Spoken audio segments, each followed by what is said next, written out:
So for example, like let's say you have a client, and then because like right now there's the pandemic, but the reality is there's some changes because of the pandemic. So there's a lot of uncertainty moving forward, but the basics probably stay the same, right?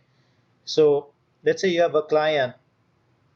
What is their usual social media challenges, man? Especially for somebody like a small business or something.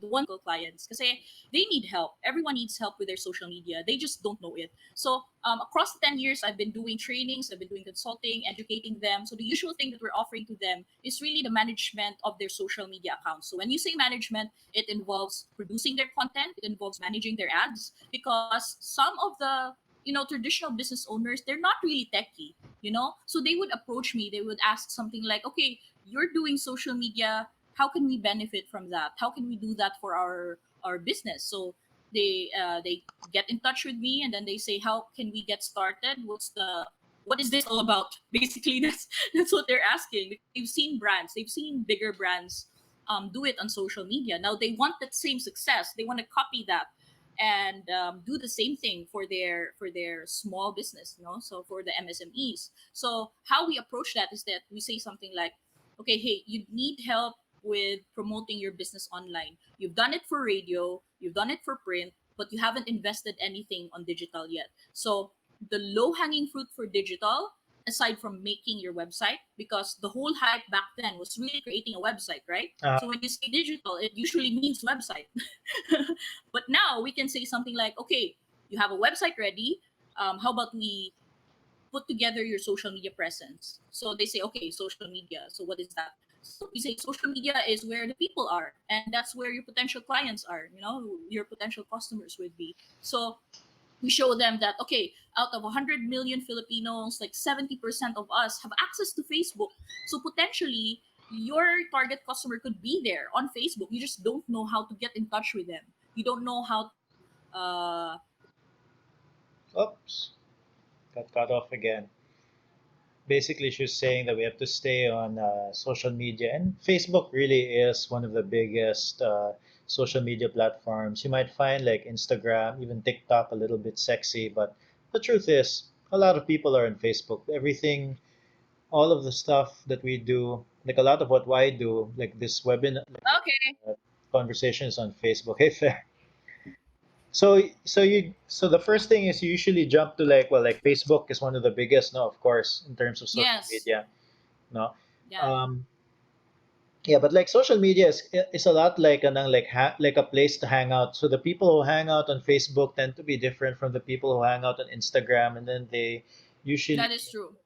uh like they they engage with different types of content, no? That is true. Yeah.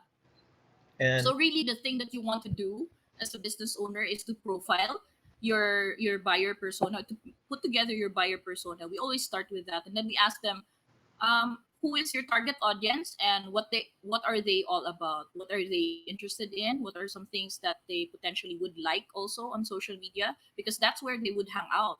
And then you would say, okay, maybe the people on Facebook are just mostly the millennials, no? So if your brand is targeting millennials, most probably you have to use a platform like Facebook. But if you're doing something like an international education school, you're offering your courses to people outside of the Philippines, of course you have to use another platform for that. Maybe you can take a look at, let's say, Google Ads. It has a bigger reach, also although it is more expensive than Facebook ads. So it's really like playing around on which platform would be best for a certain client or for a certain brand. Yeah.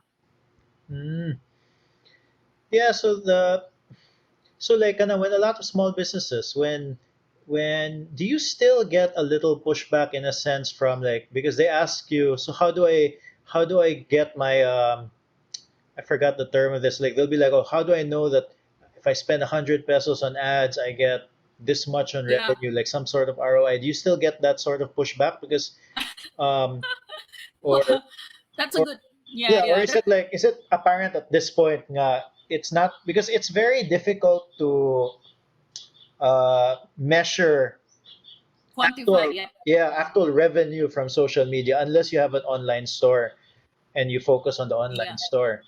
No? Yeah. Yeah, that's true. That's true. You got that right. Regarding pushbacks, just recently, actually yesterday, I was asked, okay, we're pitching our consulting. I was pitching my consulting, and then they asked something like, okay, what are your metrics? What are your KPI in order to handle our project? So, are we going to be expecting leads? Are we going to be expecting views? So, it basically boils down to how you're educating your potential customers or how you're educating your clients. So I usually tell them that I don't want you to expect so much from social media because in the first place it is a brand awareness platform. Mm. Okay, so it is a top of funnel platform. The approach there involves increasing your reach, increasing your impressions. So reach and impressions are the very basic KPIs when you're talking about brand awareness. So it's the number of people who are on your channel, the number of people who have seen your post. And when we say post, it's not just one update. It's like the multiple updates that you post every week, right? So I usually tell them that it's a brand awareness platform. You don't expect the full funnel for it unless you are investing in at different touch points where they are in their journey, because it can also be a lead generation platform. Social media can also be a lead generation platform, but you have to know how to invest in the proper setup of your ads, the proper investment or the budget for your ads that goes to Facebook. Of course, it goes straight to Mark Zuckerberg. It doesn't go to the agency. So you have to understand where they are in their journey and try to hit them in the right places. So like at the start of the journey, it's more like telling them who you are, what are your products, in like really introducing yourself. And then in the middle of your journey, of their journey, you give them options like, okay, do you want to buy this? Do you want to buy that? This is how we're better than the competitor. This is how this product is better than that product. So you educate them, and then at the end of the funnel, you start pitching. So you start giving them offers like coupons, or you start giving them a discount code because you want to move them from the top of the funnel going down. So when you say going down, it's like at the bottom of the funnel where they start to really purchase and make the decision to buy your products or to avail of your services. So it's a whole there's magic happening, I would say, in the buyer's journey. But just to get started, we really have to educate our client that it's a brand awareness platform. We don't expect them to say now, okay, we invested 1,000 pesos this week. Where's my sale? Diba? You would immediately ask something like that. But if you educate them at the start that it's really like a funnel approach and a buyer journey approach, they would understand that it doesn't immediately happen. It takes time. It takes time to grow. Yeah, and then I also think like I mean it works. Like generally speaking, if you have a good social media, it does work. Like it Yeah. it really does get in front of people, and some sort of repetitiveness, and even just a reminder, like especially if there's a product that you really like, for example, That's diba? true. um no Mm-mm. so I know at least for me, like in terms of like coffee, or even there's a beer that I like, and it's called Turning Wheels. And then Oh. when it was ECQ and it was lockdown, of course you couldn't really get beer. No, Oh. you were It's not hard. really. It's hard. Yeah, so the guy, the owner of Three, he'd post every now and then. I was like, you know what, as soon as I can go there, I'm going to, like, I know when it's working. You get what I'm saying? That's true. That's true. Yeah. And It makes you long for something. It makes you look forward to something. That's what we're doing on social media. It's like teasing them to eventually make that purchase, to eventually make that decision to buy.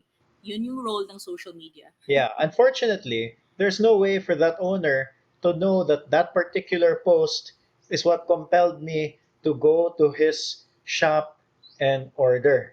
No, there's no way for him to know that. That's one of the hard sells when talking to clients in terms of like social media marketing and putting up content, because it really is, as you know, a lot of work to do, diba? Yeah, I mean, yeah, I like how you pointed out that it's a lot of work because it really is. I mean, managing it on behalf of brands, it's more challenging than really doing it for your own personal profile. I mean, look at it this way. If you post on your personal profile, all you have to do is really think like, what am I thinking right now? Am I Mm. thinking of posting my lunch? Like a while ago, I posted about my first Starbucks purchase just after two Oh, I saw months that. of being in quarantine.